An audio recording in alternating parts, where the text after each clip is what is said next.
সুপ্রভাত সবাইকে, আমার নতুন আরেকটি ব্লগে আপনাদের স্বাগতম। আকাশ পরিষ্কার হয়ে গেছে আর আজকে আমরা যাব সেই স্পেশাল জায়গায়, তাই বেরিয়ে পড়েছি। আর সূর্যি মামাও বেরিয়ে পড়েছে আমাদের সাথে, আর আমিও রেডি হয়ে গেছি। আর এখানে আরুও রেডি হয়ে গেছে। আর এই যে হচ্ছে আমার বৌদির ভাই, মানে আমার দাদার শালা। আর আরও এখানে এখন কুকুর দেখে খেলা করছে, খুব মজা পেয়েছে। আসলে ঘুরতে যাবে বলে খুব মজাই আছে। ওখান থেকে আরেক লালু চলে এসেছে, ও কোনটাকে দেখবে বুঝতে পারছে না, তাও খেলুক। তারপর লালু দেখতে দেখতে অনেকগুলোই লালু চলে এসেছে, আর ও দেখে খুব খুশি হচ্ছে, তাই ওদেরকে টাটা করে দিচ্ছে। তারপর আমাদের গাড়িও চলে এসেছে, আর আরু চালাবে আজকে গাড়িতে, আরু সামনের সিটে বসে পড়েছে। তারপর আমিও উঠে পড়লাম, কারণ প্রায় বাজে 9টা, অলরেডি আমাদের যাওয়ার টাইম হয়ে গেছে। তারপরে গাড়ির দরজা বন্ধ করে দিলাম, আর রেডি। এখনও জল নামেনি রাস্তার, এখনও জল আছে জমে, হয়তো আস্তে আস্তে নেমে যাবে। টাটা হাওড়া। এখন আমরা একটু ঘুরতে যাচ্ছি, আমরা পরে এসে দেখা করব। তারপর আমরা হাই রোডে উঠে পড়েছি। এবার আমরা এখান থেকে যাচ্ছি তারাপীঠ। আজ আমরা তারাপীঠের আজকে ফার্স্ট ব্লক, তাই আরও একটু হাওয়ার মজা নিয়ে নিচ্ছে। জানলার ধারে বসে একদম আলাদাই সোয়াগ নিয়ে একদম হাওয়া খেতে খেতে মজা করতে করতে যাচ্ছে একদম। আর এতটাই হাওয়া দিচ্ছে যে ওর মাথা ব্যথা উড়িয়ে নিয়ে চলে যাচ্ছে। তারপরে একটু গাড়িকে তেল খাইয়ে নিয়ে যাক, গাড়ির পেট ভরিয়ে নিয়ে যাক, কারণ এতটা রাস্তা যাবে, প্রায় 6.5-7 ঘন্টার রাস্তা আছে। তাই এখান থেকে তেল তুলে নিল। তারপর তেল তোলা হয়ে গেলে আমরাও বেরিয়ে পড়লাম আমাদের উদ্দেশ্যের দিকে। তারপরে আমি আরও সব গল্প করতে করতে বেরিয়ে পড়েছি। আরও তো খুব খুশি, আসলে ও কখনো ঘুরতে যায়নি এখনো অবধি, ওটা ওর ফার্স্ট ট্যুর, তাও আবার গাড়িতে। আর রাস্তাটা সত্যি খুব সুন্দর। এখন হয়তো এখানে রাস্তা তৈরি হচ্ছে, এখনও রাস্তা হয়নি, আস্তে আস্তে আরও রাস্তা উন্নত হয়ে যাবে, এমনিই রাস্তা পরিষ্কার। তারপরে গাড়িকে খাওয়ানোর পরে এবার আমাদেরও খিদে পেয়ে গেছে, তাই আমরাও ঢুকে পড়েছি হিন্দুস্তানি ধাবা। এখানে এবার আমরা আমাদের পেট ভরিয়ে নেবো, তাই গাড়ি থেকে নেমে পড়েছি। আর আরও খাবে বলে একদম খুব মজাতে আছে। আমি বলছি তোকে খেতে হবে না, দরজা বন্ধ করে দিয়েছি, কিন্তু ও জানে ও খাবে। তারপরে এই যে এটা হচ্ছে আমাদের গাড়ি, এই গাড়িতে করে আমরা এসেছি। আর এখন চলে যাই আমরা ধাবাতে। আর এই আইসক্রিমের দোকানটা তো সবাই চেনেন, বাস্কিন অ্যান্ড রবিন্স। আমি ভাবছিলাম এখান থেকে আইসক্রিম খাবো। তারপরে ঢুকে পড়েছি ধাবার মধ্যে।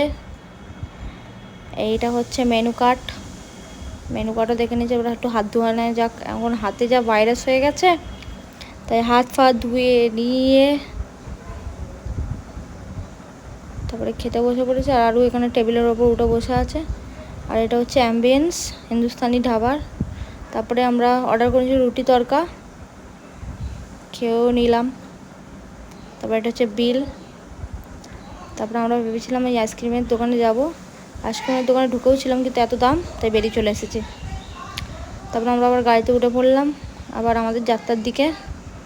প্রায় 1 ঘন্টা আমাদের লাগলো খেতে। তারপরে আমি আর আরও এনজয় করতে করতে, গান শুনতে শুনতে, একটু নাচতে নাচতে যাচ্ছি। গাড়ির কাঁচটা বন্ধ করে দিয়ে হয়তো আবছা, কারণ ভীষণ গরম, তাই গাড়িতে এসি চলছে। তাই আমি আর আরও নাচতে নাচতে চলে যাচ্ছি তারাপীঠে। তারপরে এটা হচ্ছে টোল ট্যাক্স, বর্ধমানের টোল ট্যাক্স পেরিয়ে আমরা আবার রাস্তার দিকে বেরিয়ে পড়েছি।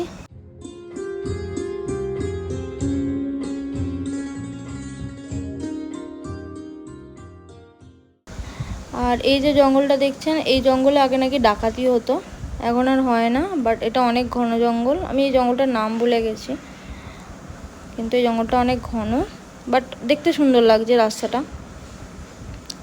তারপরে এদিকের মানে গ্রাম মানেই একটা সৌন্দর্য।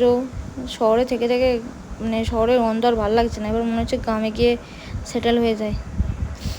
সত্যি কথা বলতে কি, গ্রাম আমার এমনিই ভালো লাগে, কারণ গ্রামে এত গাছপালা থাকে, আমি নিঃশ্বাসটাও একদম মন খুলে নিতে পারি। আর শহরে তো ওটা হয়ে ওঠে না। আর সঙ্গে যদি একসাথে পরিবার থাকে, তাহলে তো আর বলতেই নেই, এর থেকে খুশি আর কিছুই হবে না। তারপরে অর্ধেক রাস্তা তো প্রায় চলেই এসেছে। আর এটা হচ্ছে একটা নদী, শুকিয়ে গেছে পুরোটাই, এত গরম, লাস্টে নদীর জলও শুকিয়ে নিয়েছে। কিন্তু কিছুদিন বাদই বর্ষা পড়ে যাবে, তখন আবার নদী ভরে যাবে। প্রায় 4 ঘন্টা পেরিয়ে গেছে, আরও এখনও কিছু খায়নি, সে ঘর থেকে খেয়ে এসেছে।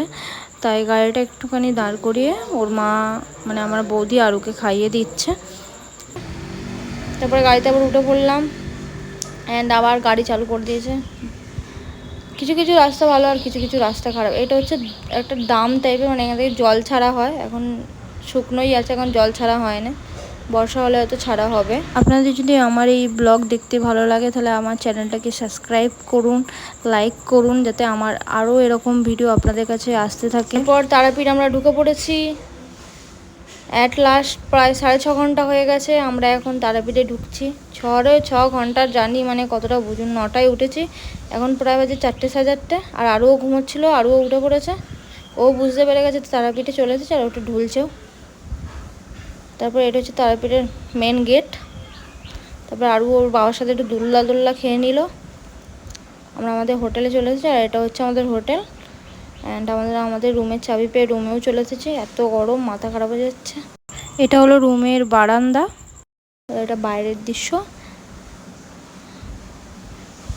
তারপর সবাই রেস্ট নিয়ে জামা কাপড় ছেড়ে খেয়ে দে আরও চলে এসেছে আমাদের রুমের মধ্যে। আমার মায়ের সাথে একটু খেলা করছে।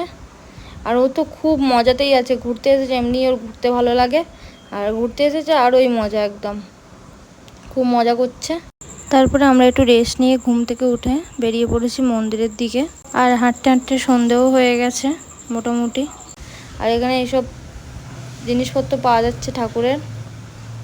আর এই যে ঠাকুরের মন্দির, এদিকটা হচ্ছে পেছনের গেট, আর আমরা এবার সামনের গেটের দিকে যাচ্ছি।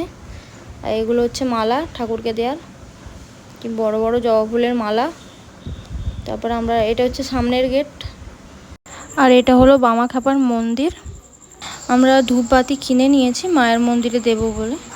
আসলে আমরা আছি শ্মশানের ভেতরে। আসলে এখানেই ছিল মায়ের আগের মন্দির স্থাপিত, এখন ওখানে হয়ে গেছে, বাট এটাই পুরাতন মন্দির। আর মাও ওখানে ধূপবাতি দিয়ে দিয়েছে, আমিও ওখানে দিয়ে দিয়েছি। তারপর আমার বৌদি এখানে সাধু বাবাদের থেকে আশীর্বাদ নিয়ে টিকা লাগিয়ে আমরা বেরিয়ে পড়েছি শ্মশানের ভেতরের দিকে। ভীষণই অন্ধকার। তারপর আমরা বাড়ির দিকে চলে গেলাম, কারণ অনেক ঘুরে নিয়েছি। এবার বাড়ির দিকে যাওয়া যাক, মানে আর কি আমাদের হোটেলের রুম। তারপরে হোটেলে এসে আমরা একটু চপ মুড়ি খেয়ে নিলাম।